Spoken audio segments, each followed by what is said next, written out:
안녕하세요. 여러분의 변화를 돕는 변화 디자이너 허인구 박사입니다. 오늘의 주제는 신념이 되지 않게 하자입니다. 아마 신념의 의미는 잘 알고 계실 텐데요. 신념은 처음 들어보는 분들이 많을 겁니다. 신념의 의미는 뒤에서 말씀드리기로 하고요. 먼저 한 여행자와 어부의 이야기를 들어보시죠. 어떤 여행자가 바닷가를 거닐다가 고기를 낚고 있는 한 어부를 만났습니다. 무심코 어부의 모습을 구경하고 있던 여행자는 이상한 광경을 목격했습니다. 어부는 물고기를 낚아 올릴 때마다 자기가 갖고 있는 자로 재서 큰 물고기는 바다에 던지고 대신 작은 물고기는 바구니에 담는 겁니다. 그런 일이 여러 번 반복되자 의아스러운 여행자는 어부에게 왜 그런지 물었습니다. 그러자 어부는 자신이 갖고 있던 자를 보여주면서 저희 집의 프라이팬 크기가 10인치밖에 안 되거든요. 그래서 10인치가 넘는 물고기는 요리하기가 어려워서 다시 바다에 던져 놓고요. 10인치가 안 되는 물고기만 바구니에 넣는 겁니다. 라고 대답을 했습니다. 여러분, 이 이야기가 우리에게 주는 메시지는 무엇일까요? 저는 모든 사람들이 각기 다른 자기만의 프라이팬을 갖고 있다고 생각합니다. 여기서 프라이팬의 의미는 다양하게 해석할 수 있겠지만 개인들이 세상을 바라보고 인식하는 하나의 프레임이라고 할 수 있죠. 신념도 사람들이 갖고 있는 다양한 프레임 중에 하나입니다. 신념은 우리의 행동, 동기부여, 행동의 결정, 세상에 대한 이해, 평가 등의 중요한 요인으로 작용합니다. 그래서 세계적인 동기부여 전문가이며 베스트셀러 작가인 앤드류 매튜스는 이런 말을 했습니다. 당신의 마음과 신념 체계가 바로 지금 당신이 가진 것을 결정하며 당신의 마음이 당신을 부자로 만들고 가난뱅이로도 만든다. 사람은 생각하는 만큼 얻게 되어 있다. 또한 세계적인 코치로 알려져 있는 마셜 골드스미스는 자신의 저서 트리거에서 믿음의 트리거라는 개념을 제시하며 다음과 같은 말을 했습니다. 우리의 내적 신념은 심지어 실패하기도 전에 그 실패를 재촉한다.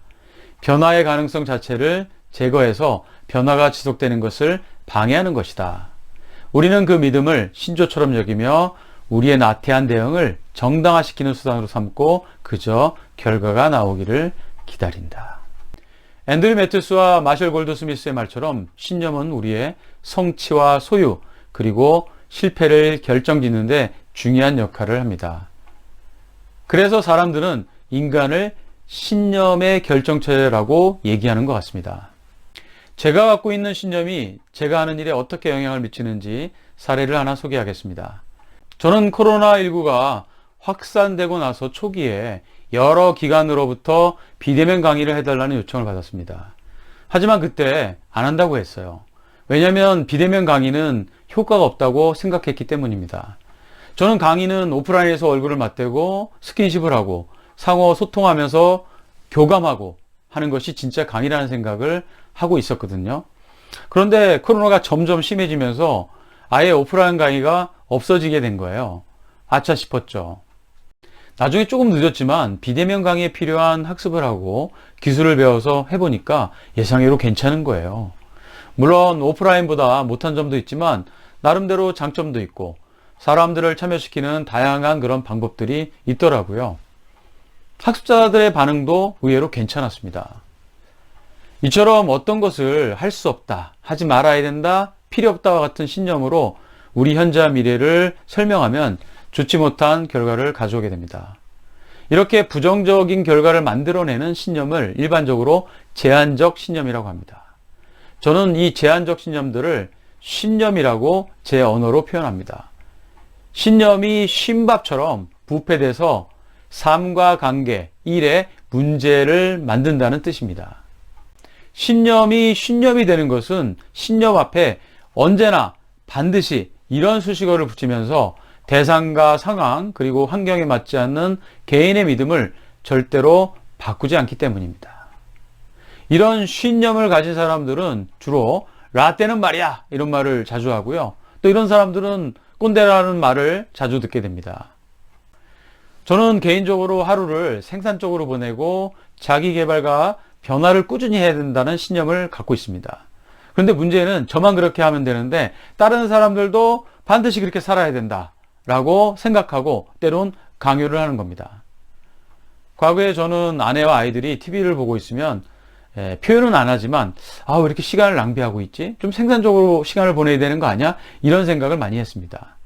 그런데 그런 생각들이 상대방에게 다 느껴지고 읽히잖아요.